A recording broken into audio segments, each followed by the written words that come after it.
very good morning to you, the Camnet TV viewers. This is a breakfast show, a show that comes to your screen every morning from Monday to Friday, where we talk about a lot of important aspects of what is happening around in the country. I know this particular week, beginning from Monday, has been a hype of activities with regards to gold mafia. I know they've indicated that it is not gold that was found in those bars that were confiscated in one of the planes, which yesterday we did go to the international airport at the KK in Lusaka to witness that these planes are still intact at the airport. But that and many other more things we will be talking about this morning. We will be zooming into some of the stories that are making headlines in our news, and then you too can be part of this conversation by just phoning the numbers that are on the screen and let us know what you think of what is happening around. Your voice also matters on anything that is happening in the country, and Camnet TV cares for you. That's why we give you this platform where you can also air your views on everything that is happening around in the country. So this morning I am your host, Prudence Jota, and of course I will be with you between now and 09 hours. And of course we are expecting some guests in studio today. Remember, we have been discussing everything mining, and this particular incident has just shown us how much power minerals have and how much power Zambia has, but we have not yet realized the potential. 5.6 million United States dollars found in that jet. That money, pumping it into the Zambian economy, trust me, this economy would boom. This kwacha we are seeing, you know, kwacha not behaving well, would boom. But remember, this is just a small segment of people who have all that particular money. And remember, we also know that they are dealing in minerals. That's why they have that particular money. But the question again we should be asking ourselves is, why is it that as a country we are failing to realize the much needed revenue from our minerals? Where is the problem? So that also we will be discussing on the program between 8 hours and 09 hours. But before I preempt myself, we are going to look at what Dr. Mfaya has for us this morning on the Health Corner. So stay glued to Camnet TV and let's begin to conversate this morning.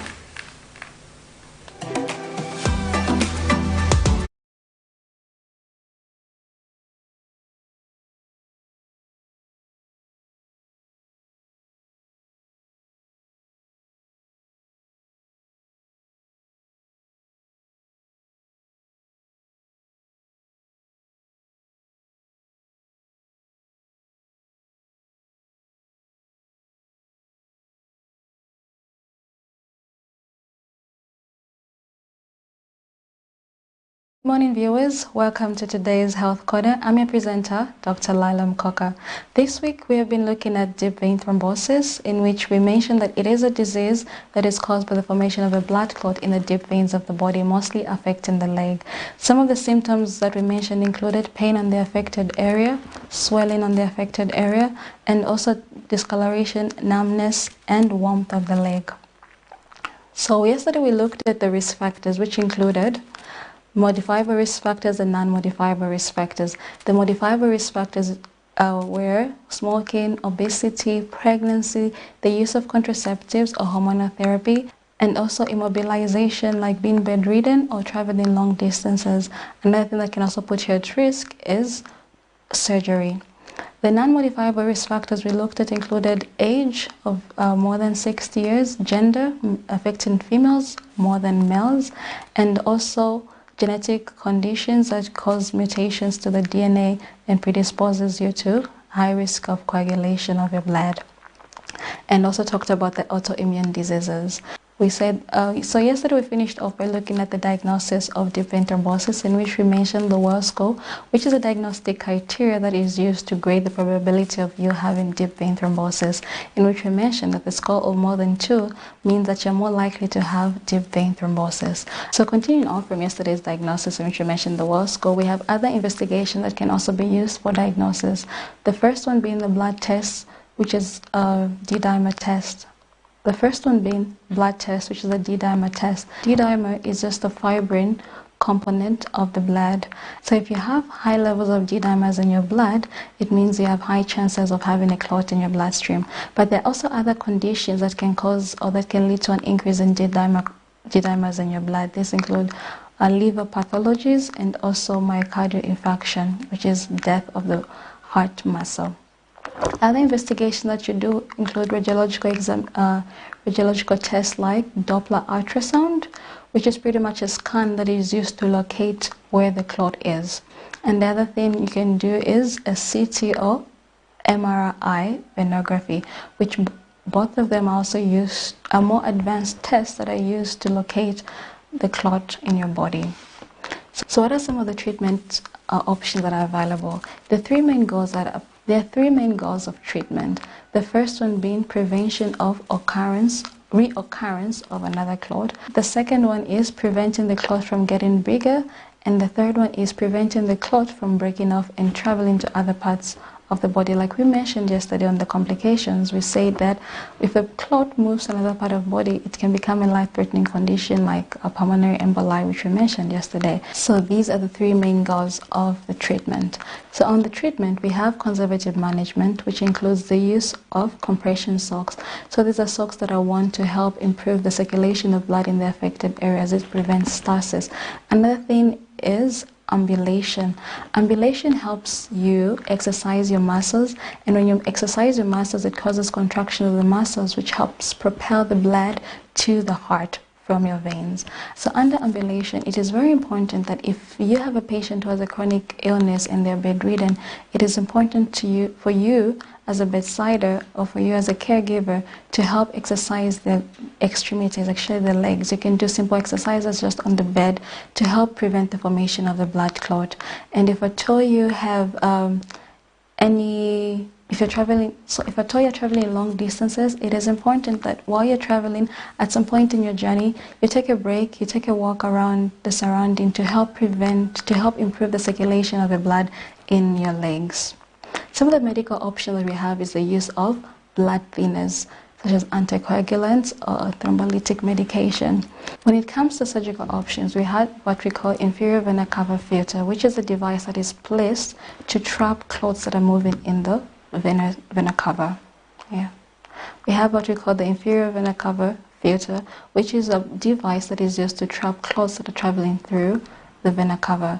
Another surgical procedure we do is thrombectomy, which is a surgical removal of the clot where it's located. So this is where the topic ends, and here are some key points for you to take home. It is very important for you to be very ambulant, whether you're sick or you're traveling. It will help prevent the formation of the clots. And also, if you experience any swelling of your leg, if you experience numbness on your leg, if you experience pain and change in color, it is very important for you to rush to the hospital to seek medical attention so as to prevent the complications of deep vein thrombosis. I've been your presenter for the day, Dr. Laila Mkoka, coming to you from the Medical Women Association of Zambia. Thank you.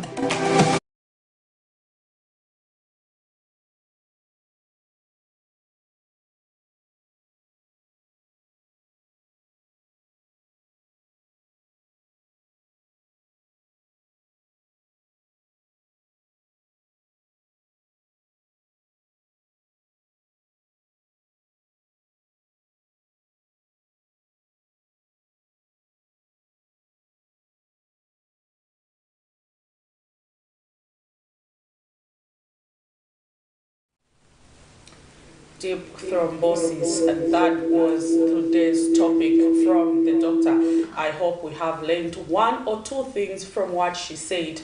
If you have that condition and you know you're traveling a long distance, ensure that you do some exercise by, just when the bus, if you're on a bus, from here to Cobalt, Kasumbalesa, Solwezi, I know there's those stations that the buses make. If it stops back up, you just get out of the bus, just move around a little bit. You just tell the driver or the conductor, please don't leave me, I'll be coming. You just do a bit of walking, you come back in the car, you sit. And then also if you are bedside in someone who's in such condition, make sure you exercise their legs. I've gotten to learn a lot of disease that I didn't even know did exist on this particular program, and I hope you also, as Camnet TV champions, are also learning a lot from what the doctors teach on this particular segment. We didn't even know there is deep thrombosis. And now I'm speaking like a medical professional. But anyway, we thank you, doctor, for that update on how we can deal with that condition. Also, right about now, we are going to zoom into the money market to just see how is it that our local currency is performing against other major convertibles before we can zoom into some of the stories that are making headline, and then you and me can begin to conversate. With all the dollars on the jet, the Zambian kwacha against the Great British Pound this morning is buying at 24 kwacha 62 ngwe and selling at 25 kwacha 11 ngwe. The Zambian kwacha against the euro is buying at 21 kwacha 02 ngwe and selling at 21 kwacha 44 ngwe. The Zambian kwacha against the South African rand is buying at 1 kwacha 01 ngwe and selling at 1 kwacha 03 ngwe. The Zambian kwacha against the United States dollar, unfortunately, from last week where it was at 18, this week is buying at 19 kwacha 28 ngwe and selling at 19 kwacha 66 ngwe. So much is happening in our country, and the local currency also is not relying back, it's not relenting, it's also happening, and we are seeing the Zambian kwacha there depreciating to 19 kwacha 28 ngwe, buying and selling at 19 kwacha 66 ngwe. This is also different from what we recorded last week. I think last week we did see slight appreciation because it was trending around 18 kwacha to 19 kwacha, between those figures, but today it is trending around 19 kwacha to 20 kwacha. But imagine what would happen if we could have 5.6 million pumped into the Zambian economy. How is it that our local currency would respond? I know Zambia's issues have to do with liquidity, lack of finances, or else lack of, dollars in the country, where you are so much an import dependent country and you're not exporting enough. This is what happens. Your local currency becomes volatile, and the consequences of that is that you begin to see your local currency not competing favorably on the international market. But there are also ways we can mitigate that by becoming an export dependent country, and that can only happen if you watching us in the comfort of your home or on your platform can get into the economy and begin to produce. When you produce goods and you sell to other countries, you are attracting other foreign currencies into your economy, and that way we begin to do better. So provided we are importing bananas, we are importing the nuts. I think you've seen, if you're in Lusaka, there are a lot of nuts on the streets that are being sold by the vendors. Actually, those are not coming from here. Unfortunately, they do come from South Africa. So if you have to import including nuts and oranges and bananas, the consequence is that your local currency will not be strong. I think growing of nuts, I know I'm not an expert, or bananas or oranges, I think we've seen in Zambezi Magic, the Mpadi banana plantation there. Imagine if we had 10 of such plantation in the country. Trust me, we would not be importing the bananas that we import from South Africa. So when we talk about production, sometimes we're not just talking about, manufacturing companies. It might even be small things like oranges. And what you also don't know is that there is a lot of market for fruits in DRC, just our neighbors there. So if you can just get into horticulture, grow those bananas, grow those apples, grow those nuts. I don't even think we do have a company or we do have a farm at the moment producing nuts in Zambia. But if you even grow those, you can have a market not just here in Zambia, but also in Congo and other countries. I don't think Zimbabwe does have that. We are all relying from importing from South Africa, and we can mitigate that. That way, we are going to see our local currency compete favorably on the international market. So you and me, you the farmer there with that piece of land that is not actually performing according to expectation, now we can get into horticulture farming, and trust me, Zambia will improve. Talking about that, we know the biggest elephant in the room. They say, this whole week, something big happened when we realized that some 5.6 million, others have argued that it was 11 million, and the other half of that money disappeared with a plane that took off. That is the information we've been given. But what we know is that on that plane there was about above 5.6 million, and we also saw suspected gods, 602 pieces, though the Drug Enforcement Commission now says that was not gold. It is a combination of copper, zinc. And on the show also, we will be talking to some miners who deal in mining, just to understand, is it possible to say you can mix copper, gold and zinc and make those bars that look like, because we know copper is heavy, this is a heavy metal if you see copper, but is it possible to lower it to those levels? I'm not an expert, but I hope we can get answers to that particular incident. Then also remember there was a pistol on this plane. There was also equipment that was used to measure gold. It means Zambia is rich with natural resources, but where are we getting it wrong as a country? So that we will be discussing also on this particular program. You too can be part of the conversation. Let us know what you feel or you are saying about this particular incidents by calling the numbers that are on the screen, and we will give you a voice to air your thoughts, because Camnet TV is not just another channel. We are also here to give a platform to those who cannot physically manage to come in our studio, but we will give you a platform for your voice to be heard. So right about now, yesterday, the Drug Enforcement Commission Director General, Mr. Nason Banda, did indicate that the 2 airplanes involved in this saga will be moved from the runway where they are parked at the Kenneth Kaunda International Airport to a safer place where they will be exhibited before the court. So Mr. Banda, who briefed the media at the Kenneth Kaunda International Airport Thursday, says the 2 planes are intact as opposed to allegations that they have disappeared from the airport.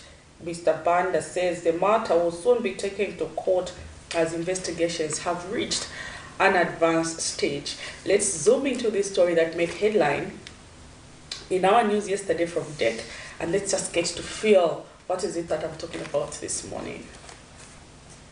This is the Global Express T7WW, on which over 5.6 million United States dollars, 602 pieces of suspected gold, 5 pistols, 7 magazines, and equipment used to measure gold were confiscated by the Law Enforcement Agency on Monday, 14th of August 2023, after it landed here at the Kenneth Kaunda International Airport in Lusaka, Zambia. On the opposite side of where this plane is parked is another King Air B190 belonging to a named local airline, which has also been seized in connection with the same scandal. Contrary to the assertions that the plane is missing from the airport, a check by Camnet News at the airport Thursday morning found the plane intact, and the Drug Enforcement Commission Director General Nason Banda explained that the 2 planes will be removed from this part of the airport to a safe location where they will be kept as evidence before the courts. Now, honestly, that we're moving them from here completely because they are now going to be subject of court. So they will no longer be for the... Where are you moving them? We may decide. You want to go for one of them. We'll decide where to keep them safely. Should the court need them, they should find them there. Yes, because when they are exposed like this, they're not going to be very safe. The mineral which was found, have you established where it is from? Where it is from? Yes. Yes, it was found in Zambia. It came from, they're supposed to move on to the aircraft from Zambia. Here. Is it from Zambia? It must be from Zambia because it was from Zambia. You know what I'm saying? It was supposed to move onto the aircraft from, it was moved from onto the aircraft from this airport. Here. So that means it was processed from here?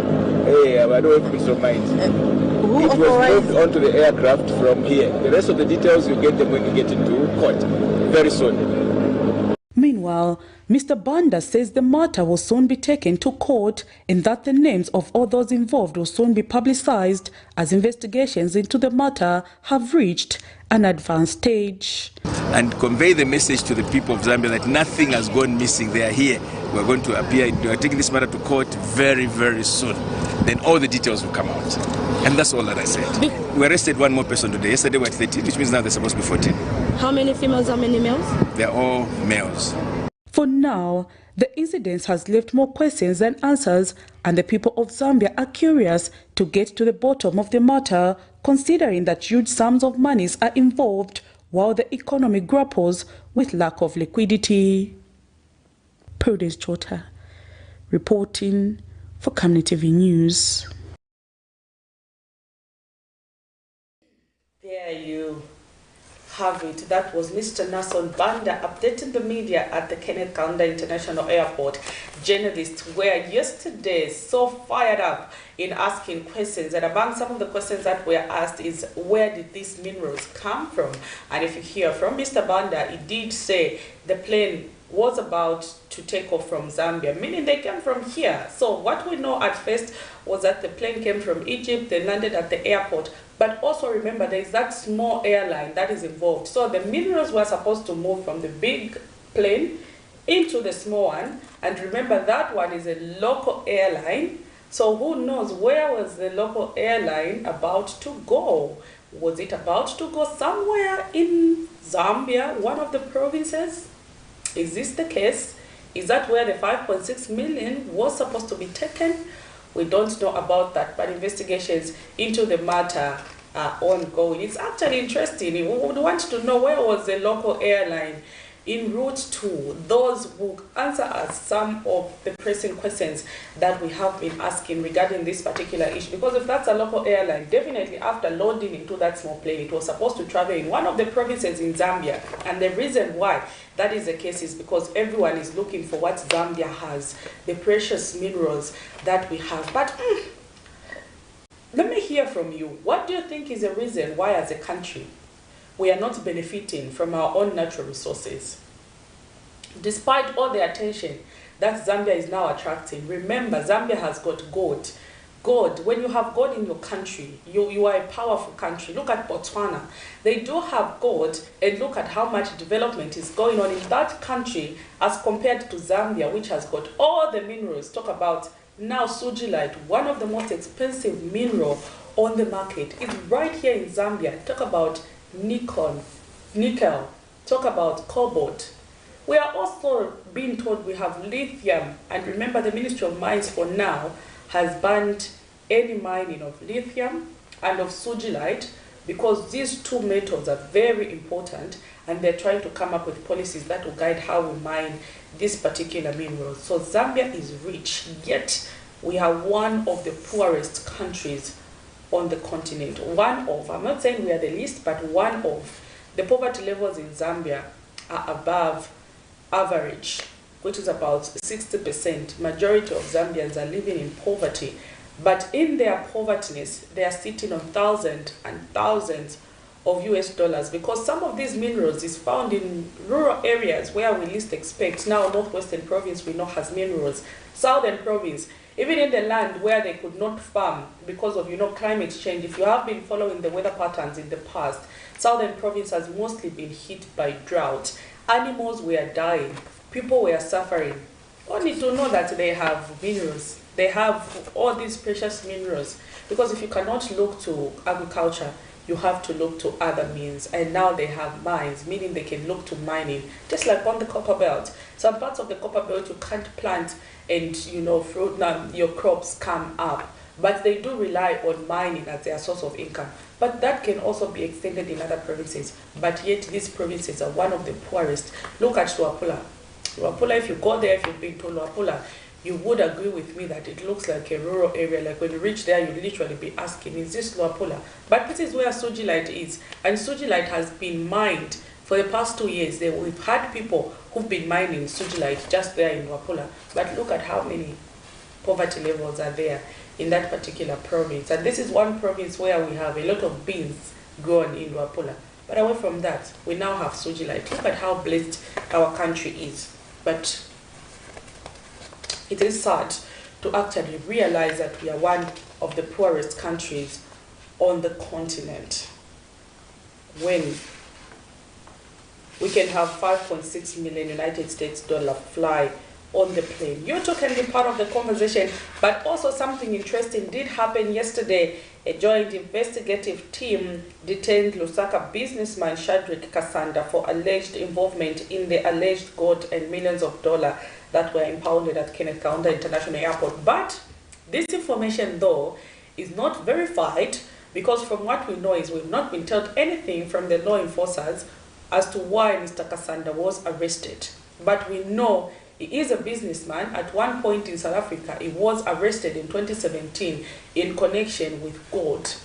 But he was later found innocent by the South African government, and they released him through the help of the Zambian embassy, whereby then Mr. Emmanuel Mwamba was the ambassador to that particular country. So he was a bit entangled in something like this, but according to the explanation he gave to the nation is that he supplied, goats to one of the prominent clergy in South Africa who later turned his back on him and, you know, implicated him in this all God scenario when that was not the issue. So he was released on those charges, but now we know he's been arrested. So that's why there is this link of him being linked to this particular instance, because this is not the first time that Mr. Kasanda has been entangled in such matters. He has been entangled before here. He was wanted at one particular point in China with regards to the issue of God. So the speculation, your speculation, my speculation can be close to what is happening, but we don't know if that's the reason. Then also there is the particular video that has been trending on social media for days. I wish we could have that on our screen right now, where Mr. Kasanda was flashing money at Chilanga Mulilo. So, you know, all those things attract questions because everyone was asking, where is he getting that money? You know, he reached with this bag of money, opened it, got the money, and the money was being flashed. It was flying everywhere. Ba, ba, ba, ba. Thousands of kwachas, the hundreds, the thousands. If we have the dollars, we could have said they were in that particular bag. But what we know is that now Mr. Kasanda is in custody. He has been taken to police from the investigative offices where he was. We did see by evening that he was detained at one particular police station in Lusaka. But during the course of the day, we will be following up on that incident. We'll be bringing you live updates on Camnet TV to see what is happening around. We also know some people who've been named in this particular incident are on the run. Among them, the pilot who was supposed to fly this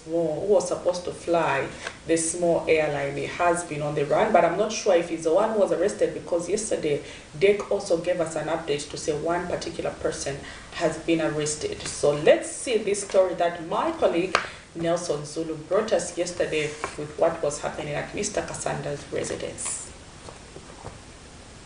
Minister of Home Affairs and Internal Security Jack Mwembu yesterday, Wednesday, 16th August 2023, directed the Drug Enforcement Commission, DEC, to be the only authority to issue statements regarding the gold scandal which was impounded at Kenneth Kaunda International Airport. On Tuesday, 15th August 2023, DEC Director General Nelson Banda announced the seizure of a private plane carrying $5.7 million in cash, 602 pieces of suspected gold bars and 5 pistols with 126 rounds of ammunition.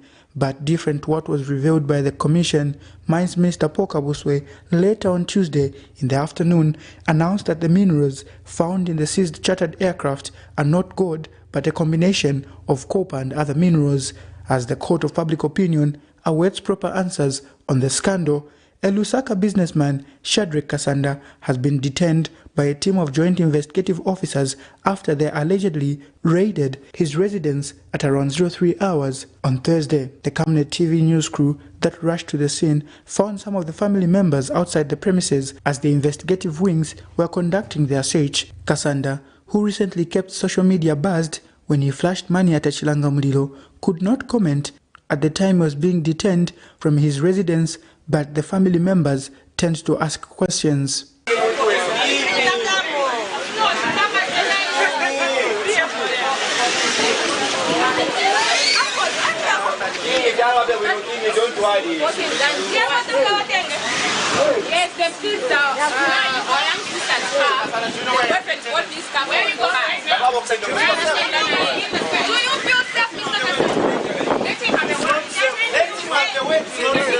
want to know where he's going.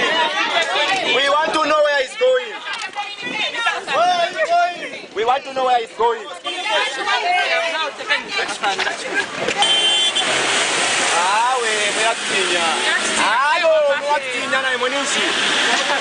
Shortly after being unbundled on the vehicle of the investigative officers, the chase was on as everyone attempted to know where Kasanda was being taken to. Let's go.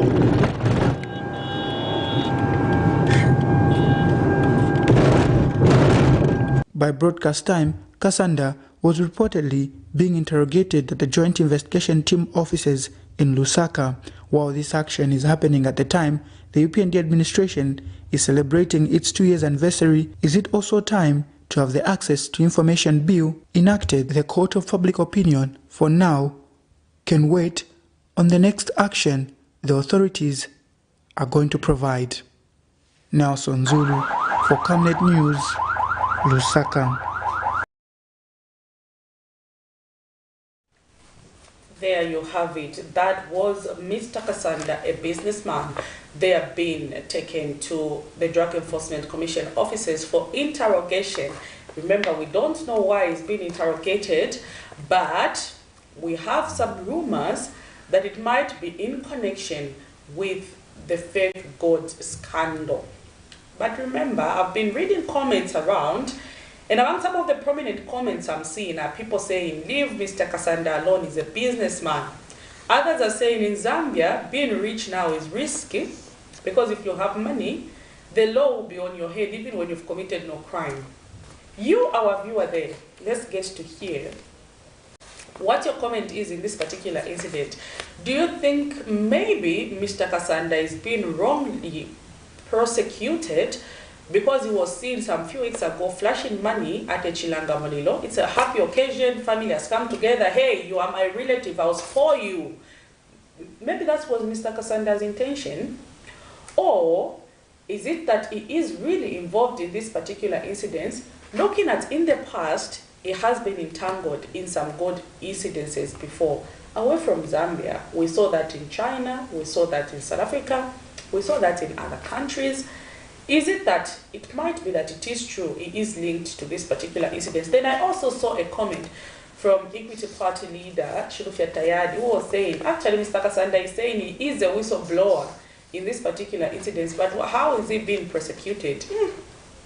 It's actually interesting to know that Mr. Kasanda was a whistleblower. How did he get to hear about this particular information? Can it just be that he's just maybe a good citizen who doesn't want to see wrong happening in the country? So when he comes across this intel information, he says, no, you are committing an offense here. You are looting public resources. What are the people of Zambia suffering? So I'm going to report you. Could it be true that it is him who reported that particular incident to the police? Because we did see Mr. Tayani indicate that he has been told by Kasanda himself to say, I'm the whistleblower, but why am I being investigated? It can be that it's just maybe a citizen of Zambia who's concerned to see public resources being looted. That's why he decided to blow the whistle of all these particular incidents. We don't know. There are all those theories coming up. But it is interesting to know that he is a whistleblower. For me, I would like to get more information about that. How is it that, he knew about the information? Because you just don't come across such sensitive information.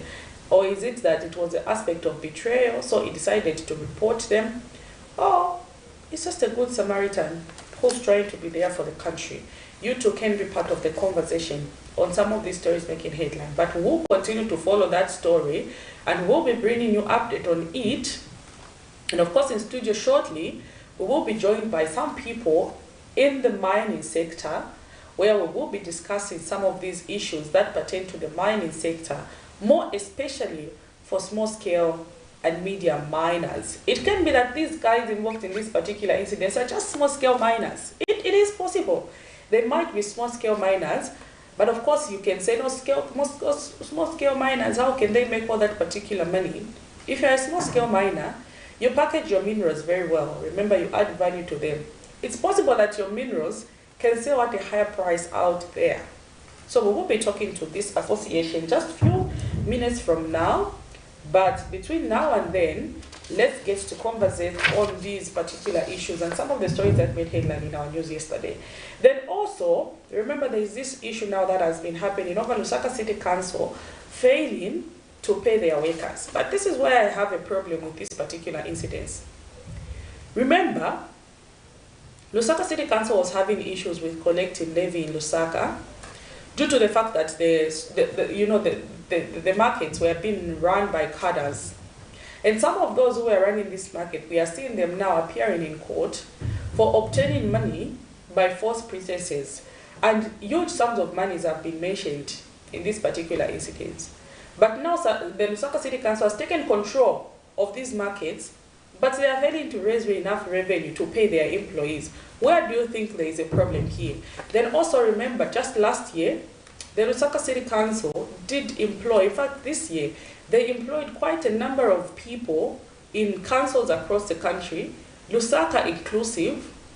But how do you employ more people when you do not know how you're going to be paying them Or if you are not sure how much revenue basket is there at the council, do you think maybe the UPND administration rushed into employing people in these councils before they could understand the, your worth or how much your pocket is?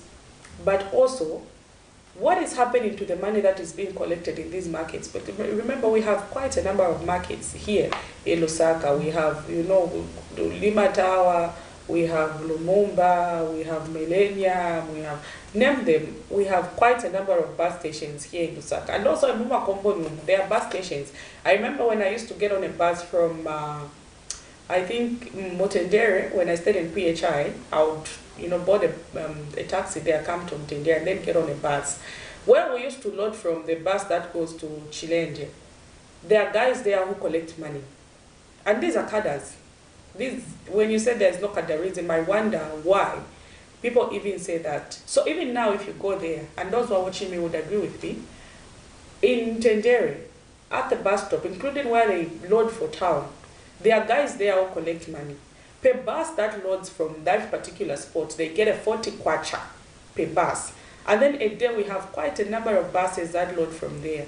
But a 40 kwacha, that's a lot of money. Imagine if 200 buses make a trip and they get 40 kwacha each. How much are they making? This is just a small market. It's not even a market. It's just a roadside because they just park by the roadside. But those cadres are collecting 40 kwacha from every bus that is loading from there.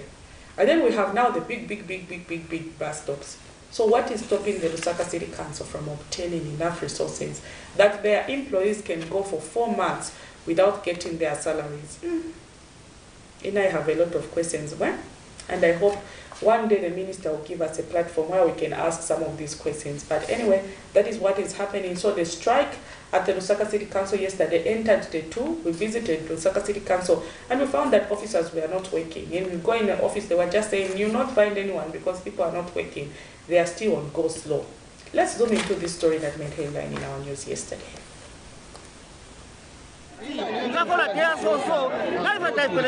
Daughter who's working for Lusaka City Council because I'm not being paid. Okay. Now the question to answer basic necessities we can't even meet them you because can't we are meet not them, being and paid. these are the things that so I've what's talked the way about. forward? After seeing a hype of activities on Wednesday, calm has returned to the Lusaka City Council LCC. On Wednesday, hundreds of workers held a sitting protest demanding a way forward from the Zambia United Local Authorities Workers Union, Zulao leadership on the continued non-payment of salaries. A check at Civic Center Thursday found workers peaceful but confirmed in confidentiality of being on go slow as no solution was achieved on Wednesday, despite a reported address from the Minister of Local Government and Rural Development, Galin Kombo. Efforts to get a comment from Town Clerk Brighton Imbaimbai were unsuccessful as he was reportedly in a meeting. The country's mother body of trade unions, Zambia Congress of Trade Unions ZCTU, recently urged government to find a lasting solution to the troubled council. There are about 15 councils across the country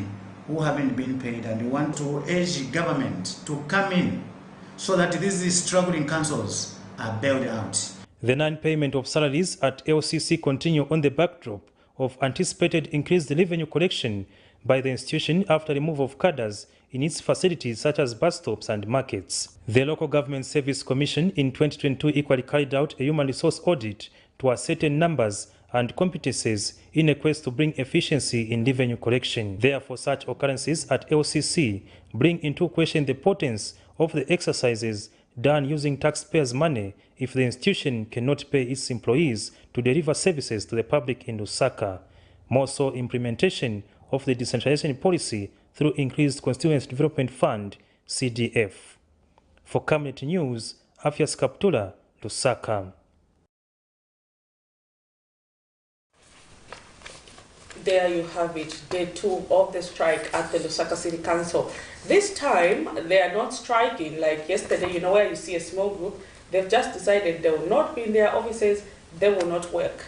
But remember, every person at the Lusaka City Council is important, including those who clean those toilets in the market. Imagine if they said today, we are not going to clean those toilets because we are not getting paid. Look at the disaster that would be there. If today they woke up and just said, we are not going to sweep the markets, we are not going to sweep the streets, we are not getting paid, we can't work, even just for 2 or 3 days, I'm sure cholera will just be knocking on people's doors. Provided you do going down, you will bring diseases back home. This is the situation that we have in the country right now, where Lusaka City Council employees are protesting over non-payment of their salaries. The question we are asking the authorities is, why have they failed to raise enough revenue to pay their workers? The money they are collecting from not just bus stops, market. If you trade in Lusaka per day, I'm sure you'll see firsthand Lusaka City Council workers. They come to collect ma 5 kwacha and ma 10 kwacha from every marketeer. Remember that information we had then? We were told we have over 5,000 stands that are empty in the market. But by now, all those have been occupied. So already we have more than 5,000 marketeers. This is just in the central business district.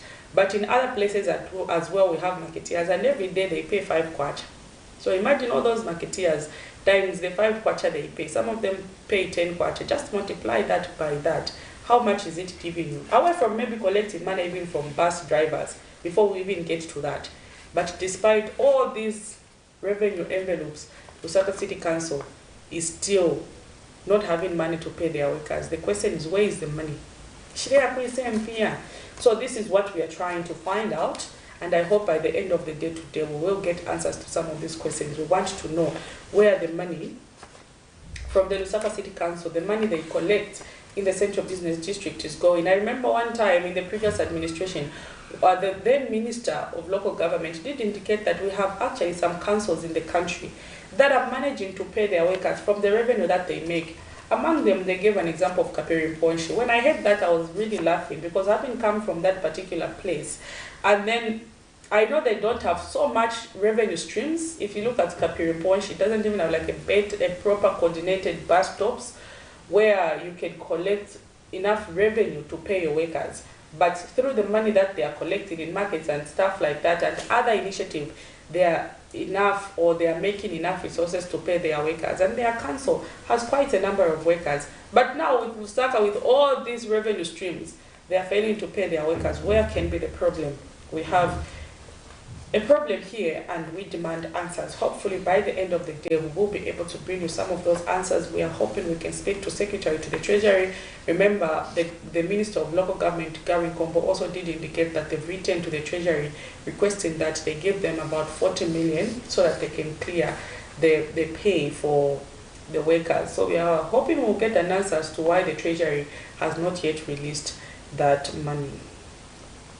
Also yesterday, a Lusaka-based clergy, United End Times Ministries pastor George Piri, aged 30, has been acquitted by the Lusaka Magistrate Court on the case he was accused of raping an 18-year-old congregant. The Lusaka Magistrate Ida Piri ruled that from the evidence, the victim, who had been seen coming from a lodge in a joyful mood with the married clergy, was not forced to engage in the sexual act. Speaking shortly after being acquitted, the clergy expressed happiness that the court acquitted him. United End Times Ministries pastor entangled in an adulterous affair which led him to court, and yesterday he was rejoicing that the court acquitted him. When he was asked why he's committing adultery, he said there are a number of things that causes people to act like that. I would like to hear from you, the public. Do you support with his idea that there are quite a number of things that contribute to people committing adultery? Or is that a justification as to why a clergy, someone who stands in front of the church to preach, can be engaged in such activities? What is even more interesting in this particular story is that some of the congregants who were there with him in the background, when he was talking, they were busy saying amen. What was the amen for? Zambia. Anyway, let's zoom into this story that made headline in our news yesterday. Chambe kwambiri kuli mulungu na kuli ba bishop batu amene bali kala kuli mirira na mulungu pakulangiza chazoona na judgment yazoona, so ningoti mulungu alemekezeke ndive ningakambe chambe. Amen.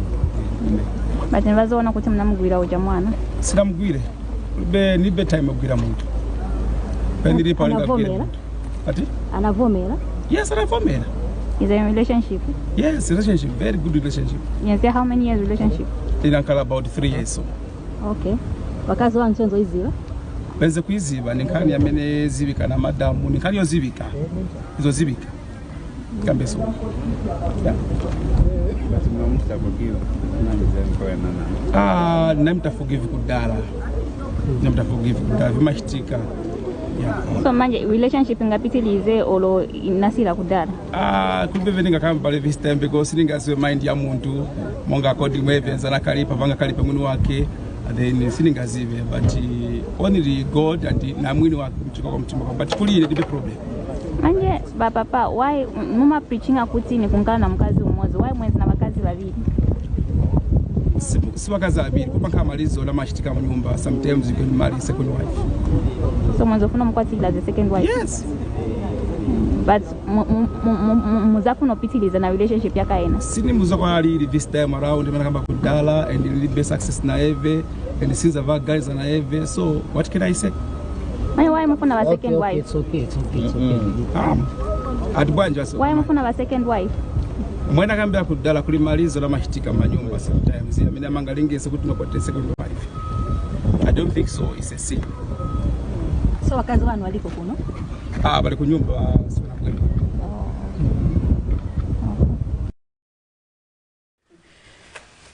There you have it. I like the amen that was coming in the background from that particular other man. I'm wondering why they are so much in support of adultery, because he says there are so many reasons that causes people to go out there and seek for a second wife. And the man in the background says amen. So I'm kind of wondering what this church is made up of.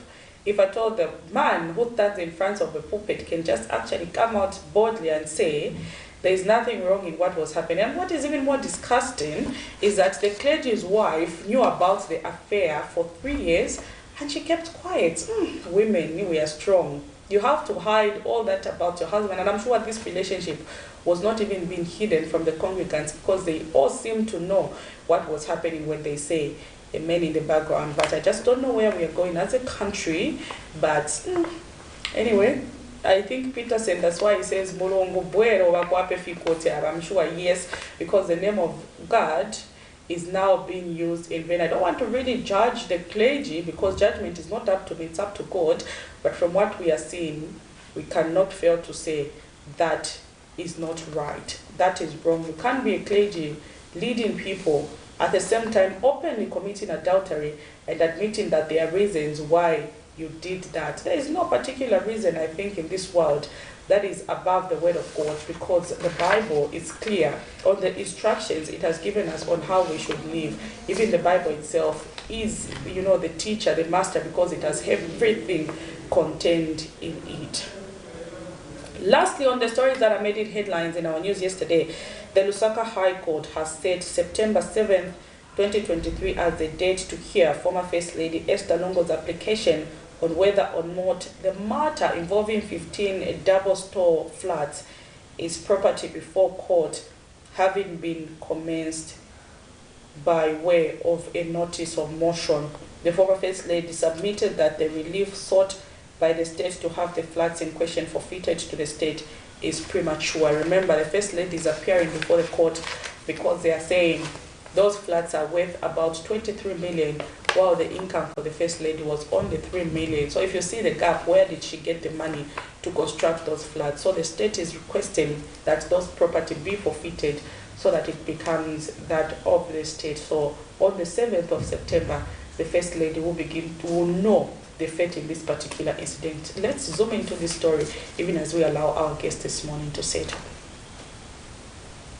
Former First Lady Esther Lungu will know her fate as Lusaka High Court has set September 7, 2023 to hear the application on whether or not the matter involving 15 double-story flats is properly before the court, having been commenced by a way of a notice of motion. Mrs. Lungu argues in her submission that the relief sought by the state to have the 15 flats forfeited to them is premature, as it requires prior establishment that the property is tainted.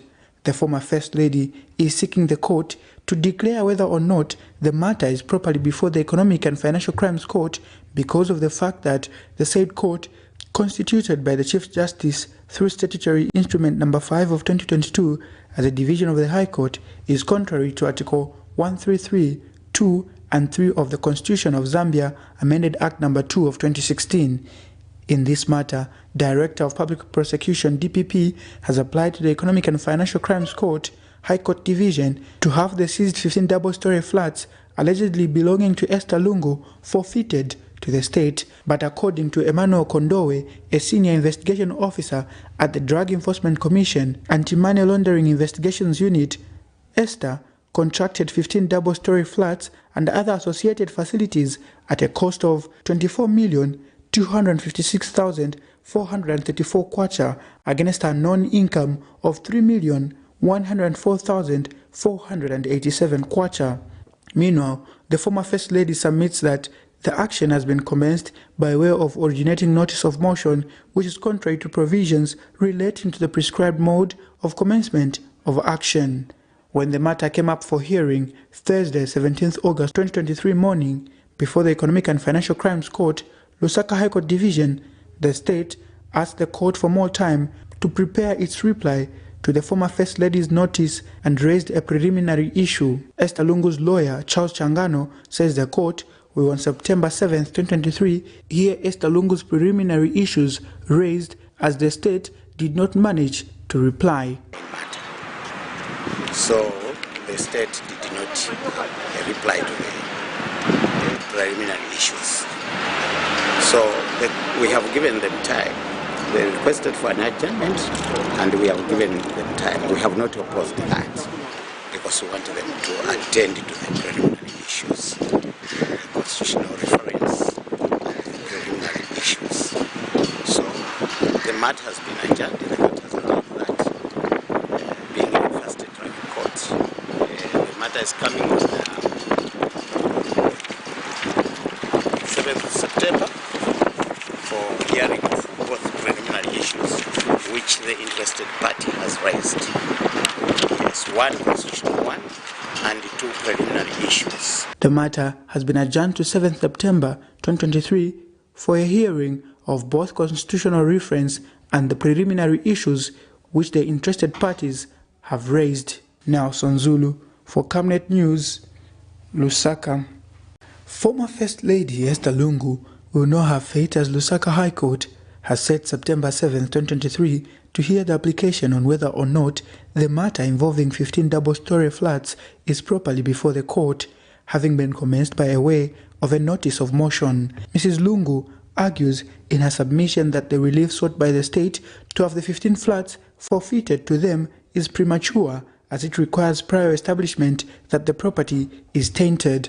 The former First Lady is seeking the court to declare whether or not the matter is properly before the Economic and Financial Crimes Court because of the fact that the said court, constituted by the Chief Justice through Statutory Instrument No. 5 of 2022 as a division of the High Court, is contrary to Article 133, 2 and 3 of the Constitution of Zambia, Amended Act No. 2 of 2016.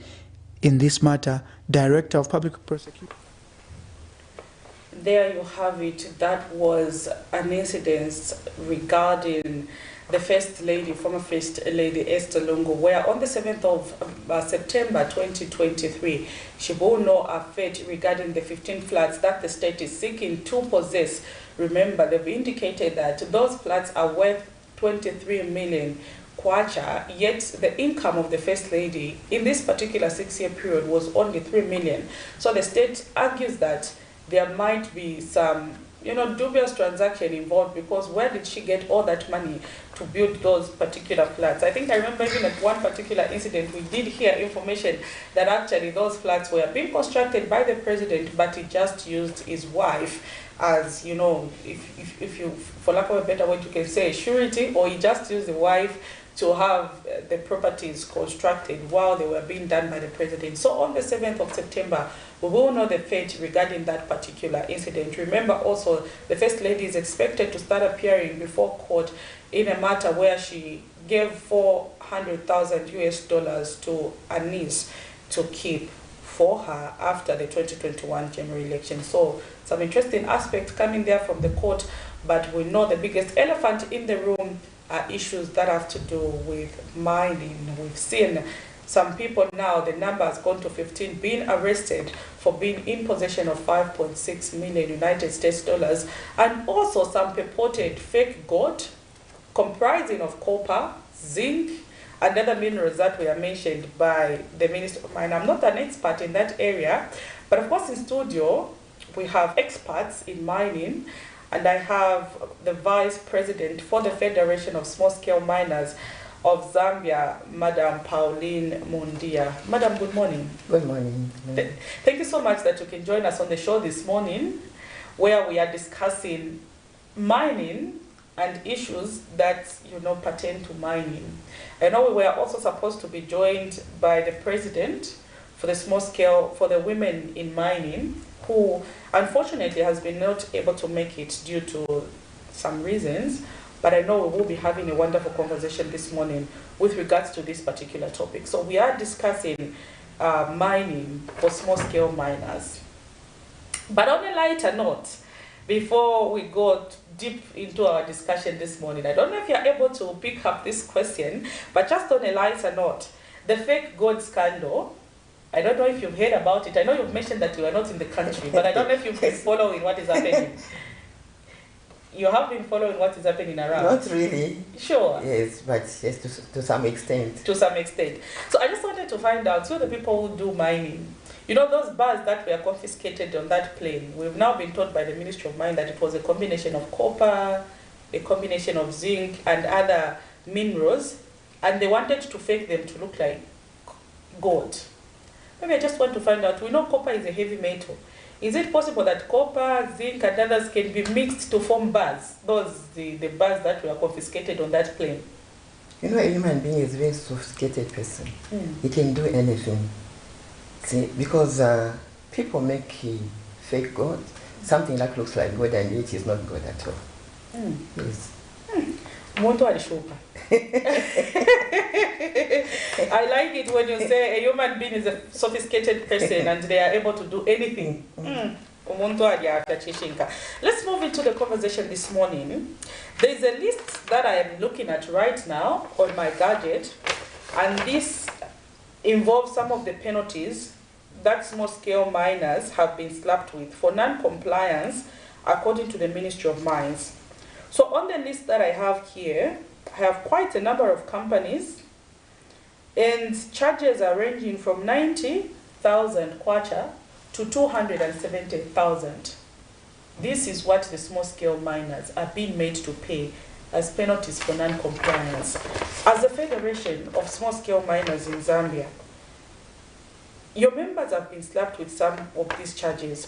What is your take on this matter as a federation? To start with, I would say that is very unfortunate. As you are aware that a lot of the ASM, the mining activities that are driven by poverty. And so I would say that they are highly vulnerable.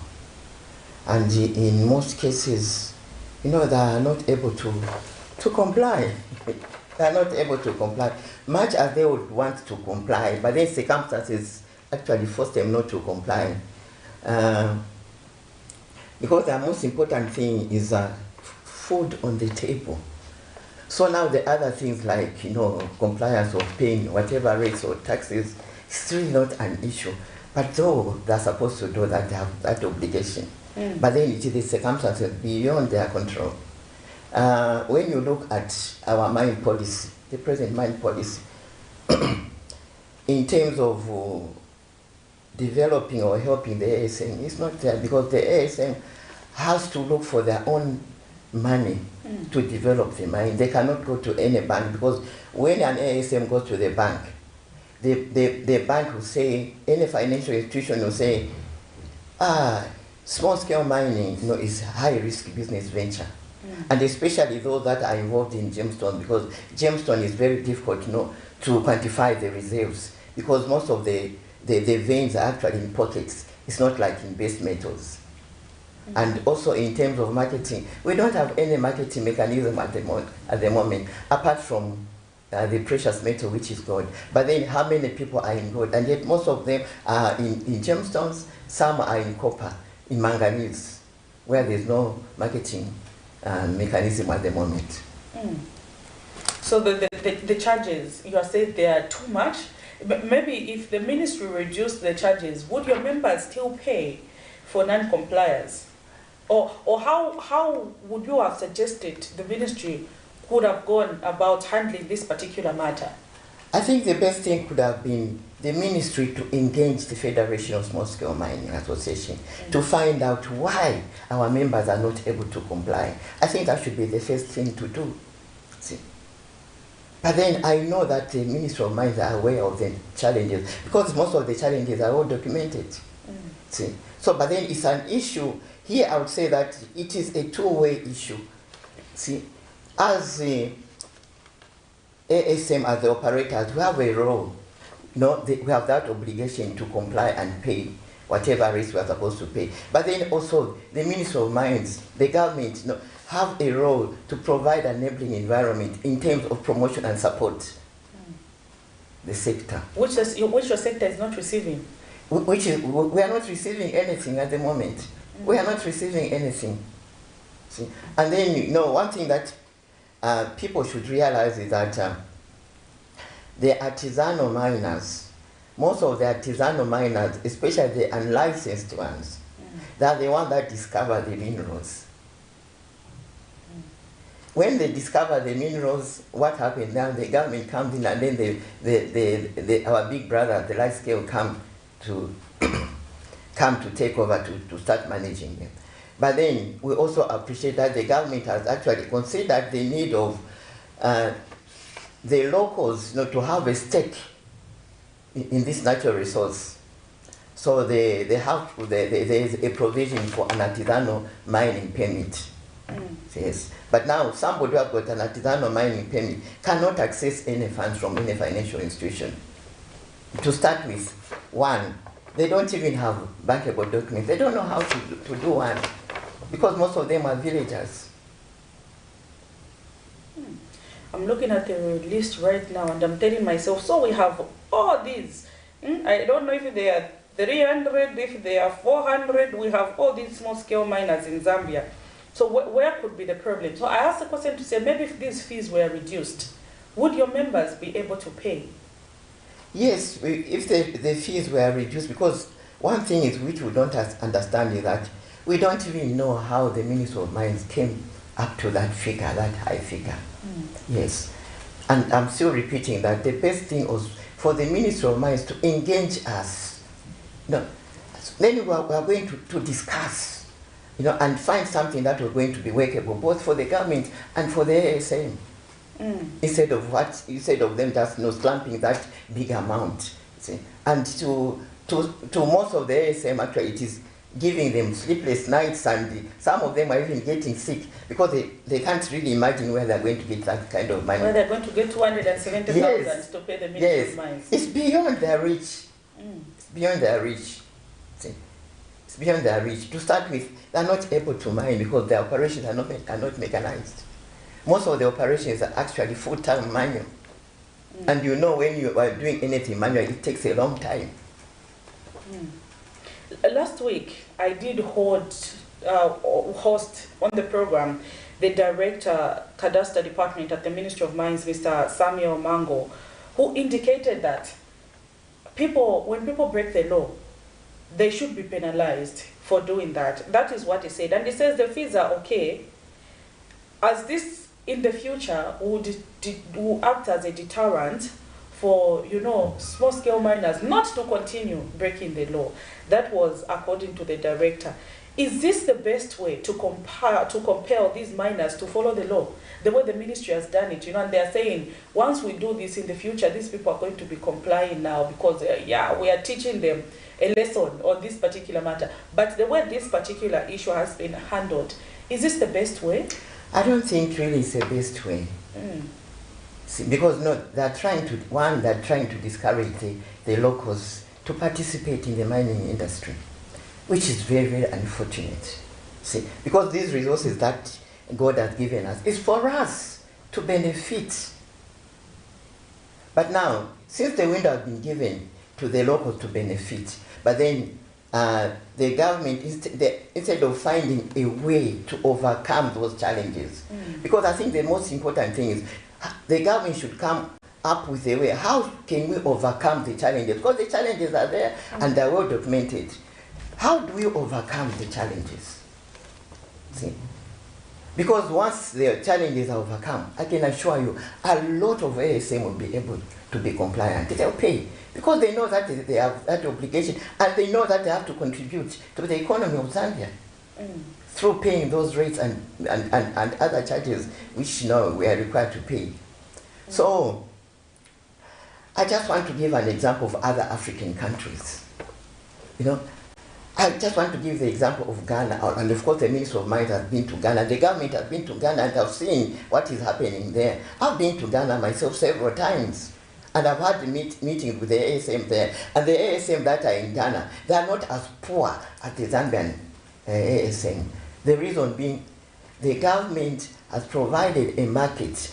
Every mineral, especially the gold that is mined by ASM, there's a ready market.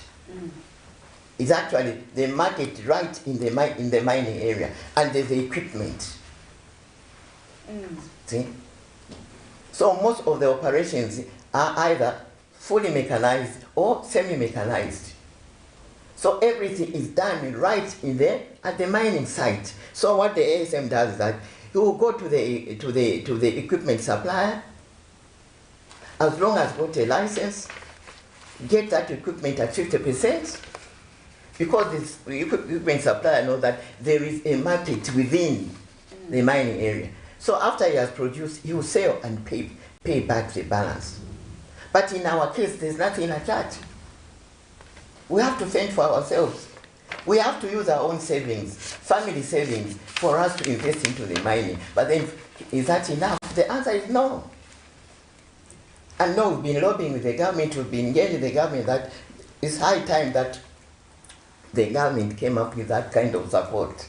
Because even when you look at our present policy, it has been promotion, providing an enabling environment, yes, that is making it possible for the ASM to get licenses. But then there is more to it. And the government is always saying we want to formalize, which is a good thing, because once the operations are formalized, then it will be very easy to regulate. Yes. But then what? Regulating what? If the mines are not working. Because at the moment, I can assure you, in Lufanyama, there are about 450 licensed plots. I've been to Lufanyama several times. Maybe 10 are operation. The rest are just dormant. What you've said right now is just giving me, goose and a lot of questions. I'm holding this pamphlet in my hand. This looks like a pamphlet because these are a lot of pages. I don't know if our viewer there is able to get it. This is like a pamphlet, a very heavy pamphlet. And on each page of this pamphlet, I have about 1, 2, 3, 4, 5, 6, 7, 8, 9, 10, 11, 12, 13, 14, 15, 16, 17, 18, 19, 20. I have about 20 mines. These are mining companies. What I'm holding in the hand, this is a list of companies in the mining sector that has been penalized by the Ministry of Mines. And I'm looking at all these, like this is a huge number. If each page has 20, and I don't know how many pages I'm having, it's like a pamphlet, it gives me a lot of questions, like how many mines do we have? And all these have been penalized by the Ministry of Mines. But if we hear, even those that are having an impact, or you hear about the mine, we have about less than 20 or 50 small-scale miners that we hear about, because others, we don't even know they do exist. So when you talk about, the issue of mines being non-productive, these small-scale mines, it is even explained from the documents that we just have, because all these people have been penalized. But yet, we only have very few mines that are functioning. What are the major challenges that you think have been a limiting factor for these mines to break through so that they can be paying these annual returns? I'm seeing others, it's about future reports, annual returns, annual reports. These are the reasons why you've been penalized. To start with, a lot of ASM go into mining without actually knowing what is involved. Because most of them think mining is very lucrative business, of course, which it is. When you hear the name mining, you just think of millions. Yes, you want to make money. But then without actually knowing the challenges that are there. So that has what has compelled a lot of Zambians to go into mining because they want to make money. But now, once they get into it, then they come across so many challenges. And the first challenge is access to finance. Access to finance, that's number one. Because without access to finance, there's no way you can mechanize your operations. There's no way you can be compliant. So that is the biggest issue that is there. And then even as a federation, we've been engaging the government from many, the past governments have been engaging them to say, what can be done? What can you do? Because, I mean, the ASM are willing to work and they're willing to contribute to the economy of Zambia. But now, here's this hurdle. How are we going to overcome this hurdle? So, up to now, there is no answer. And that's the reason why you have seen that big list of people not able to. And then the other reason also, yes, the other reason that even these would-be investors, when they come, they want to get a big chunk. They want to get something like 65% or 70%. But then who's willing to do that? Who's willing to surrender all that? See? Because, I mean, they take advantage. Because they know that without accepting that condition, then will not be in production. Yes. But then most of the ASM refuse, they say, I can't. The Ministry of Mines, from the figures that we have, the penalties that we've been given, they are expecting to collect 131,220,000 kwacha from these small-scale miners. After compiling all this list and the figures that we have, the ministry is expecting 131,220,000 kwacha from you guys. When I looked at this figure, I said, wow, I think small-scale miners in the country have a lot of money, which we are not seeing. They keep complaining, but the ministry is requesting for 131,220,000 kwacha. Most of the monies that you make as small-scale miners, where do you channel it? Is it channeled, to improve your mines? Or usually it has just been hand to mouth? That's why it has even been difficult for you to submit these returns to the government, the one they've been requesting for? You are right. It has been hand to mouth. And most of these operations, they are just for a moment. So it's not easy for a small-scale miner to continue because of lack of finances. And then the other reason is that there is no market. Even if you produce the little, it is actually a hassle to find a buyer. Even when you find a buyer, you will not get the right value of your mineral, of your production. See? So sometimes you are meaning miners, they mine without even knowing where you're selling. I mean, yes. We don't have any market center here. When a small-scale miner produces anything, it is a hassle to look for somebody to buy. There is no marketplace. I thought minerals, we have a lot of markets in the country. No, which one? We don't have. See, and we've been actually engaging the government that it is high time. They came up with an appropriate marketing mechanism to support the ASM. See, at the moment, the gold, the people that are mining gold, yes, we know that this is buys from them.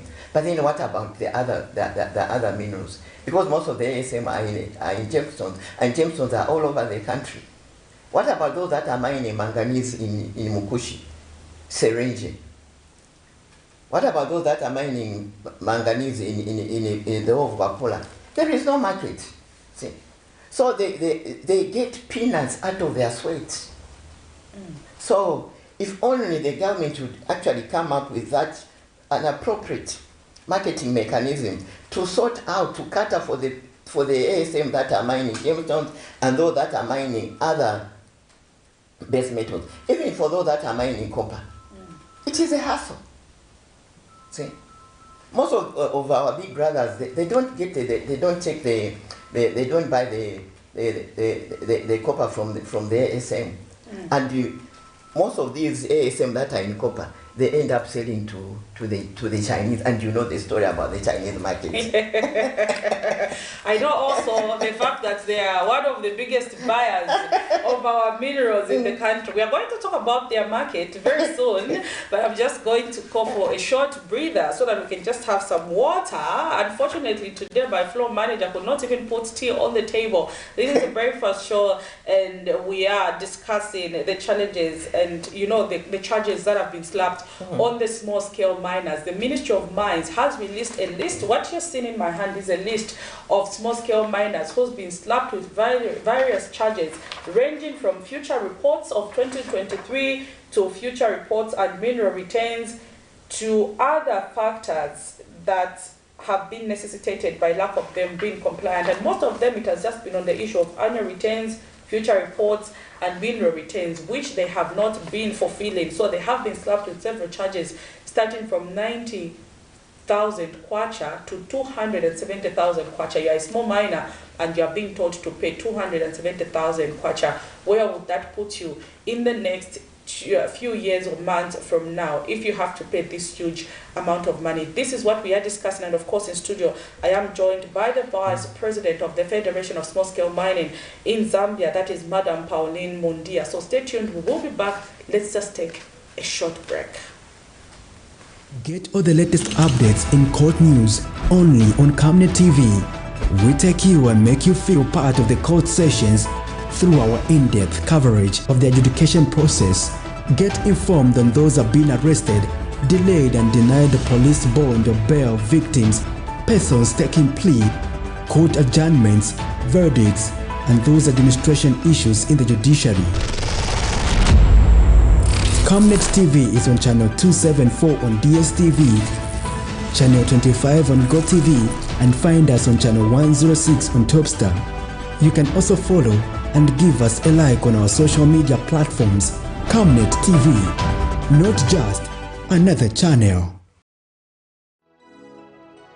On Monday, 23rd August 2023, on National Matters, join Pastor Moses Chiluba with his guest, Kelvin Wariafube, KBF, Zambia Must Prosper Party President. Sometimes in life you have to learn when it is time to let go. And this is why sometimes people go back on their words. I don't want to go back on their words. As they discuss UPND, 2 years in office, what are the failures and successes of the government in power? Watch and subscribe to Camnet Television Network on DSTV channel 274, GoTV channel 25, Topstar channel 106. Camnet Television, your #1 community station in Zambia. This is your channel of choice. Camnet TV, not just another channel.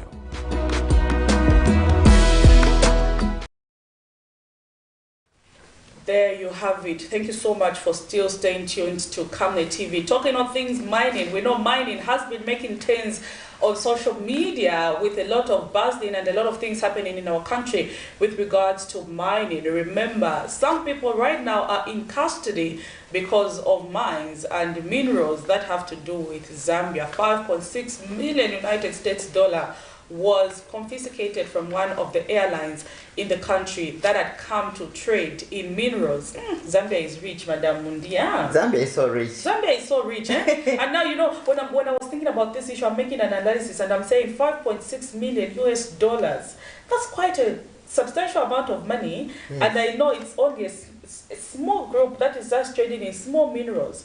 Why do we fail to make enough revenue from the minerals that we have in the country? Imagine we have copper, we have cobalt, we have now sodalite, we have gold. But if you look at what we are getting from that, it's quite little money.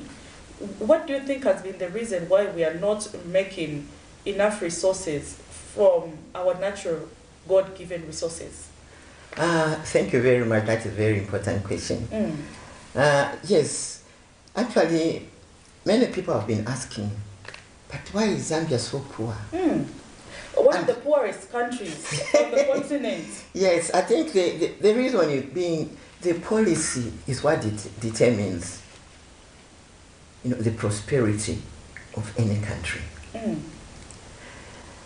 And when you look at that list, there are more ASM than the large scale. So meaning there are more Zambians who are interested or who are involved in mining than the big companies.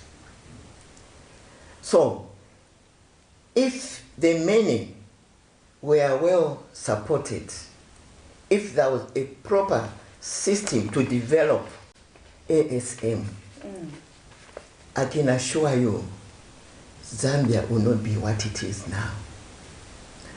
Because the Zambian will not take the money out of the country. All the money will come into the country. And all the money will be considered Zambian property. But at the moment, it is the big mines that are in operation. Most of it goes out where they come from. See? So what do you expect? I want to give an example of Ghana, because I've been there several times. In Ghana, 40% production of gold comes from the ASM. And you can imagine the 40% of gold production is from the ASM.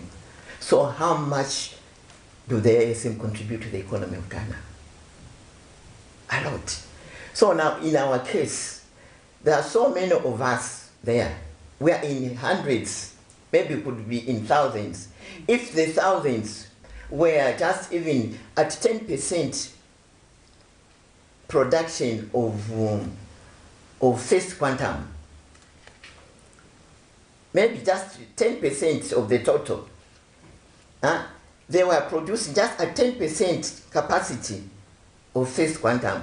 Those that are in Jamestown, if they were producing just 5% or 10% the capacity of Kajem or Grizzly, those that were in Jamestown, how much money will be coming into the country?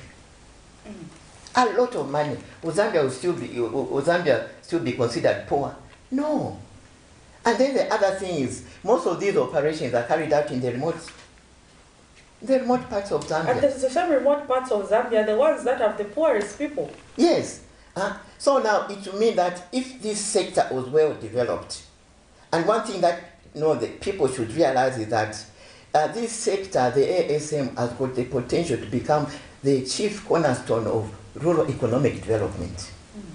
Because if it was well developed, it has the potential to provide employment. Then it means that it will reduce the influx of people from rural towns to go into town. Because, I mean, what would be the point for someone from the rural area to go into town if the same employment is found in the rural setup? And then the other thing is that because of the mining operations, if they were fully developed for ASM, it also provides agricultural markets. Then there will be no need for the villagers to take their products into town, because there will be an available market there. Because the miners, they need to eat. And then the other thing is that the ASM has got a potential to increase the tax base. You can imagine if all these were operating just at 10% of the big mines, how much tax would come from the ASM? How much foreign exchange will come from the ASM? Because most of these minerals, of course, are export-oriented. How much money will come? See? A lot of money will come into the country. See? And then I'm talking about infrastructure. Most of the rural areas eventually would turn into small towns. Yes, because the people that are doing the mining, they'll be able to build up good houses, put up even other factories, especially wood processing. So there's a lot of potential in ASM. But then the fact is, how do we realize that potential? We can only realize it if we have got the best mining policies to develop ASM in Zambia. How would you describe your relationship with the Ministry of Mines? The small-scale miners, how do you describe your relationship with the Ministry of Mines? The door is open for us. Yes, we have got very good collaboration, yes. See, but then the problem is that, there's always changing. There's a PSC, before a short time there's another one comes. So we are always restarting the wheel. It's always like you're just going back and forth. Yes. When you're just about to make progress. Yes. Okay, direct time, there's a new person. That has been the problem. That otherwise we have got very good collaboration. So it's like when another PS comes in, they also start their own things? No, because I mean, he has to understand. He has to understand us. See, so when the new PS comes in, we have now to table our issue before him. And then the other thing is that as the Ministry of Mines, we don't have a department. We've been crying for a department for ASM, because I mean the ASM is getting bigger. There are a lot of people that are going into ASM. So it is high time that the government should develop or establish just a full department with a director in charge of that department, because then we believe that a lot of our issues, will be appreciated. I mean, will be addressed. The way it's done now, you are just mixed. The department that handles is someone handling big mines. Yes, that is the issue that is there. And it's been a tedious process. Yes, because one, the large scale also is getting bigger, because previously it was only on the copper belt, but now the big mines with Sujilite on and now Sujilite, yes. Because previously even in manganese it was only the smaller players, but now we also have big players in manganese. So you can see there are a lot of people, but now what's interesting is the government saving. Naturally, where they're getting more money, which is the big mines. But then I would say that this new government, there's been a lot of talk about developing ASM. So, and we believe that out of what is being discussed, what the new government is promising, we believe that something will come out. But then we don't know when. Yes, the answer is when, but otherwise they are willing to do something to develop the ASM. But what have you been promised? What are some of the positives that you are looking at the ministry are saying? We've been promised market. I know you talked about market. Yeah, we've been promised market, and then we've been promised equipment. So those are some of the things that we are looking forward. We did talk a little bit about markets before we went on the break. You said most of the minerals, the ones that consume, are the ones that come from China. That's where most of your market is for SMEs. Let's talk about how we can improve market here in Zambia. Going forward, do you think, I know government to government transactions are usually okay, as opposed to maybe an individual to a particular government. So do you think maybe there should be a way government should start buying some of these minerals from you, the small-scale miners, and then selling them out there where there is market, like the way they do for maize. Government would buy maize from local people, and then they'll decide either to sell to Congo, to Malawi, to where it is needed. Do you think this should also be extended to minerals? Or maybe government should leave an open policy the way it has been done, where you can just directly trade with the people who are coming in? Yes, on gold, actually the government, that's what they are trying to do. But then mind you, we are in the liberalized economy. Yes, the liberalized economy has got its own advantages and disadvantages. If I can take you back, with the gemstones, that time when we had the Reserve Mineral Corporation, they would buy the gemstones from the ASM, pay the ASM 50%, and then sell them on the international market. Once they do that, that's when they'll pay the 50%. And it worked very well. It worked very well. See? When was that? It's some 25 years ago. I'd say 30 years ago. When we had very few small-scale miners. Very few small-scale miners. Yes, that was workable. But then now, as the Federation of Small-Scale Mining Association of Zambia, You know, we've been engaging the government that why can they not come up with a one-stop shop whereby that place will provide market for all minerals.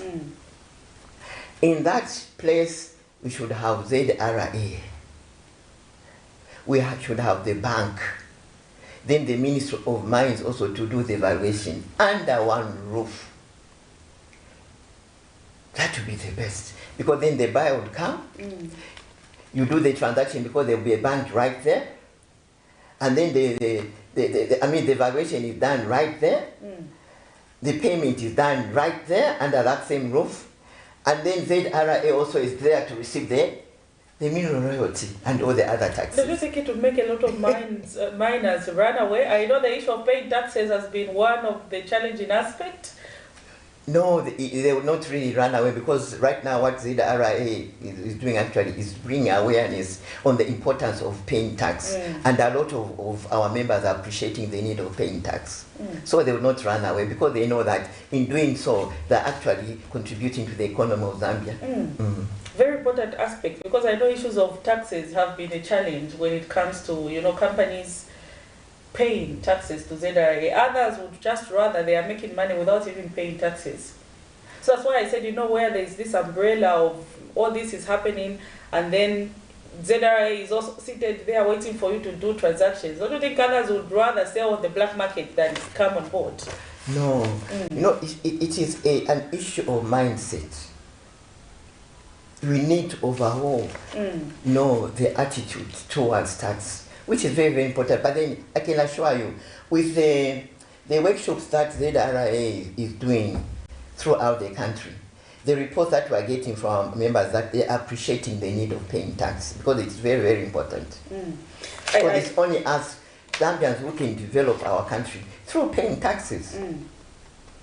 I did hear the director for ZRA last week. We actually held one of the directors there mention about this aspect that we've talked about, where they are going around the country and sensitizing small-scale miners on the aspect of tax and the importance of paying taxes. And he said a lot of miners are responding quite well to that call. Let's also move on to just talk about taxes that you have to pay, the same taxes. Do they favor you? I know there's been cry that, you know, big mines have been given tax holidays and stuff like that, which of course the director last week did dispute, to say, you know, in as much as there is this waiver that has been going on, us as we are not seeing so much of that impact, because these mines have kept on paying taxes in one way or the other. But in the last meeting that I think you did hold with ZRA, these concerns keep coming up, you know, where they are saying the taxes are too high for us as small-scale miners, and we need to see a reduction in that. So, as a federation, what is your comment with regards to some of the taxes that ZRA is offering to you? Is it just the aspect of, you know, where we complain a lot as people? But then from the explanation of ZRA, I think, because for some time, you know, we've been crying as ASM that there is no need to put us together with the large scale. But at the moment they have established a separate regime for the tax regime for the ASM. So we are not paying like the large scale. So the government has actually considered that. Finally, it has been considered. Yes. Or especially on the corporate tax. But on the mineral royalty, it is still the same. The large scale pays 6%, also pays 6%. It's 6% of what you make? Of what you export. Yes, because the mineral royalty is paid at the time when you are doing the export. We do the export, then in 2 weeks' time, they expect you have, they believe you would have received the money, then you are supposed to pay the mineral royalty at 6%. So the taxes are okay? Yes, at the moment, we feel they are okay. After ZRA explained? After ZRA explained. Yes, they explained. I know that there were a lot of questions, but you know, ZRA was very, very patient actually with us. So they took time to explain to us until we were able to understand and appreciate. interesting aspect there. I know we are almost coming to the dying end of our conversation this morning. But earlier, I did speak to the fact that 131,200,000 kwacha is required by the Ministry of Mines from you, the small-scale miners. In case you are wondering what we are talking about, the list I'm holding here in my hand is a list of mines, small-scale mines that we have in the country. If you see, this is quite a big list containing thousands. I was even thinking there are hundreds, but when I saw that each page is having 20, and I couldn't even calculate how much these are thousands of scale miners who've been slapped with different penalties, ranging from future reports. Some failed to, submit their annual reports to ZRA, and they've been charged ranging from 90,000. I can see there's 90,000 kwacha here. There's 180,000, and there's 270,000 kwacha. Altogether, ZRA is expecting, not ZRA rather, the Ministry of Mines is expecting a return of 131,200,000 kwacha from these penalties that have been slapped on small-scale miners. So we're just discussing particularly these charges and how they will affect small-scale miners. So maybe just narrowing it down to this now before we close. Do you think as a result of some of these high penalties, we are likely to see some small-scale miners leave the business? I don't think that would be necessary anyway, because I think the government can do two things, which we're asking them. It's either they give us a waiver, or they reduce on the amount. They reduce on the amount. See? And they should also give us enough time to pay. See? They should give us enough time to pay. So, because if they insist, then that will be the killing of ASM. And of course, there is no country which has got a lot of mineral resources which does not have a sector for ASM. Because much of ASM has been talked about everywhere. But if some of these members don't pay, according to the conversation you're having with the Ministry of Mines, won't it lead to some of your members being deregistered? That way it will kick them out of the business. Yes, and we don't want that to happen. And that's why we need to engage the government. And we know that the government is a listening government. We are their people. There's no way they can just discard us like that. Something has to be done. They have to be considerate. That's what I'm saying. They have to give us either a waiver or reduce or extend the period of payment. How many months have you been given to pay this? It's in how many months? What is it talking about there? It's a list of non-compliant small-scale mining licenses as at 21st of June. So they narrowed this to 21st of June, but I can't see the deadline. It's not really indicated because what I just have here is just a list. Yes, so they just need to protect us. See, because they have our interests anyway, the government. See, they need to protect us. And to tell you the truth, the government cannot get that kind of money from us. We don't have it. We don't have that kind of money. Madam Bodia, what is that they can't get that amount of money from you? I mean, they can't get it.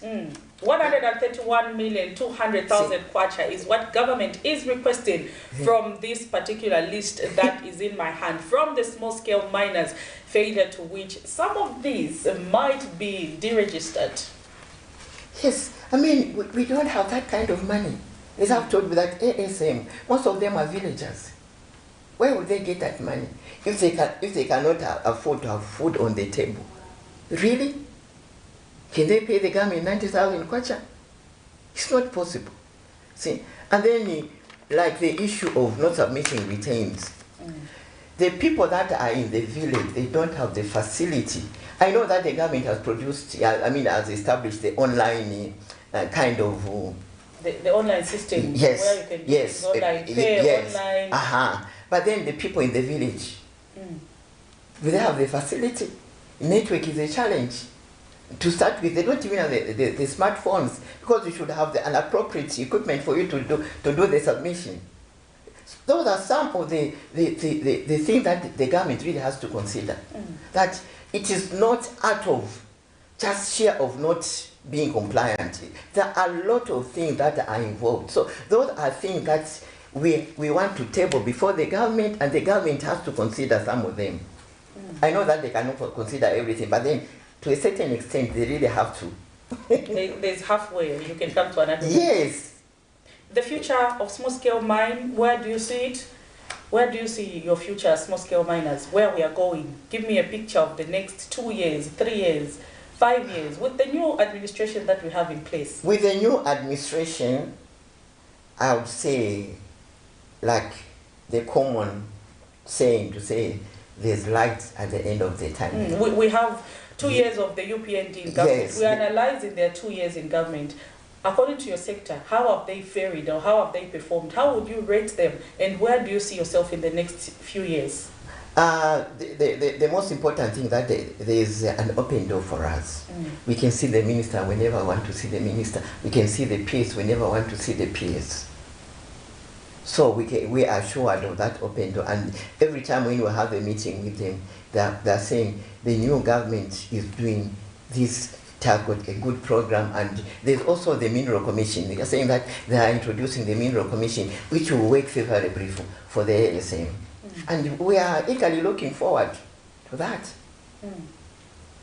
Are we expecting to see some medium, small-scale miners grow, graduate? Because where they copied the Mineral Commission in Ghana, it has worked very well. And we hope that the way it worked well in Ghana for the ASM, it will do the same here. If it does, then I can assure you, ASM will not be the crying baby the way it is now. You've cried for too long. Well, cried for too long. I know, like, Zambia people complain a lot, you know, it's always complaints. If government cannot do everything for everyone. These are the words that we keep hearing. You know, you're all saying government can't do everything. That's why we want the private sector to come in also and offer their hand. How do you think the private sector can also play a role in improving the small-scale miners? The private sector is they can provide the market. They can provide the market for the ASM. The private sector, because I know that in Zambia, if we had the right policy to develop ASM, there are Zambian investors who would really, you know, work with us. But now it is this issue whereby, you know, the ASM are always crying, and the ASM, you know, they are not graduating, because no, we've been crying that it's high time that the ASM graduated. For years, you've just been small-scale miners. Yes, 20 years. Because like me, I've been in the sector for say 3 years. Wow. And there's nothing to show really. Yes, there's nothing to show because of the two things that I've mentioned. See, access to finance, mechanization, and also marketing. We need an appropriate marketing mechanism, which is going to sort out base metals, the gemstones, and of course the precious metals, which is gold. The market has already been established. Yes, but then it has to reach out. Because, mind you, we didn't know all along that we had gold all over. Suddenly there's gold. It's like mushroom everywhere. Wherever you go, there is gold. So we are looking forward that if the market for gold can be introduced everywhere, because there's gold everywhere now. Interesting conversation, Madam Mondia. I know we've got quite a number of people who are watching us on different platforms. We appreciate your viewership. This is a Camnet TV breakfast show, Business for Breakfast on a Friday. And if you've seen for a couple of episodes, we have been hosting the Federation of Small-Scale Miners, because we know this is where revenue for Zambia lies. What we just need is the right policies in this direction, and Zambia will be developed, and it can only be developed if small-scale miners are engaged, because mining is happening almost in every part of the country. So we will not relent discussing this particular topic until we see a change, until we see things begin to move, Madam Mondia. Yes. We're not going to relate. If it means talking about it every day, we will talk about this particular issue every day until we see an improvement. Because when I think of the 131 million that government is asking from you small-scale miners, you're saying it's not possible. For me, I think it is possible that government can collect that amount of money, if at all, right policies and the right support is given to the small-scale miners. Of course, that is nothing. Once the ASM is that's developed. That's peanuts. Because look at this, Madam Mondia, 105.6 million United States dollar on the plane. And these guys were, of course, coming to Zambia to do trade. Yes. Meaning we have the potential, but we are just not supported enough. Yes, because I mean, when I talk about gold, you know that was just from Rufonsa here. There is gold. All the way up to Vuwi, there in Rundazi, Chama South, there's gold everywhere. Who knew that the gold could be found in Pika? Have you seen the big nuggets of gold that are found in Pika? Very big nuggets. Who knew? So there is gold everywhere. We thought gold was only found in Zimbabwe and DRC. Because we are also sitting on gold. Remember, the late Mr. Chakomboka was saying, Chama Chakomboka said, when I become president, I know where the minerals are. And everybody thought, this man, I think he's not okay. Everybody, I mean, mocked him. But there it is. There's gold everywhere. He says, I know where the gold is. But is gold not everywhere? It is everywhere. Look at even the emerald. You have read in the paper, that biggest emerald, 37 kg piece of emerald. Those things were not mined before. And now you can imagine, if 10 mines, small-scale mine, where I just operate at 10% capacity of catching, how much will be produced? How much of that size of emerald will be found by the Zambians themselves? And how much will be auctioned in Zambia? Because now the auctions are all abroad. But now we're saying if this was done by the ASM, the auctions will be done right here. And when you do the auctions right in Zambia, it means we are killing two birds with one stone. We are bringing those buyers to come, and when they come, they also visit our tourist resorts. Interesting discussion. If you were following the breakfast show on Camnet TV, we are discussing everything mining. A number of small-scale miners have been slapped with various charges by the Ministry of Mines for non-compliance, and various ranges of resources are being asked by the ministry. They've been asked to pay for their, lack of compliance, ranging from 90,000 kwacha to 180 to 270,000 kwacha. This might just collapse this sector if it continues. So Madam Mondia is saying there is a way we can come halfway with the government so that we deal with our sector very well. Also the private sector, you are there and you can improve this sector by providing the necessary financing to these and equipment. Sometimes you can even do that better extent. We have a lot of companies. I think when you're going to airports there, I think we've seen 2 big companies there that bring equipment. These are the private sector that we need to come on board. But this is where we have to come to the end of the show. We've run out of our time. To everyone who's accompanied us, I can see quite a number of you following us on Facebook page. Those who've sent messages, Innocent there, Muzumari, I see you. Chitembo, we also see you. Mr. Chanda George, Mr. Msonda Chishimba. We've seen Africana Triisms there, and everyone else. I can't keep mentioning you, it's quite a number of you, but we appreciate your viewership on Camnet TV. Remember, Camnet TV is not just another channel. Stay glued to Camnet TV. We'll keep bringing you updates of what is happening around in the country. I know quite a number of you are asking questions about the Pandora box that has been opened with regards to the gold mafia scandal and stuff like that, but we will get to the end of this matter. Just keep watching Camnet TV. Thank you so much for staying glued to your screens this morning. This has been your host, Prudence Chota, and I was hosting the Vice President of the Federation of Small-Scale Miners in Zambia, Madam Pauline Mondia, and my production team manager, Elijah Chifita. For now, it's bye, and God bless you. See you on the other side.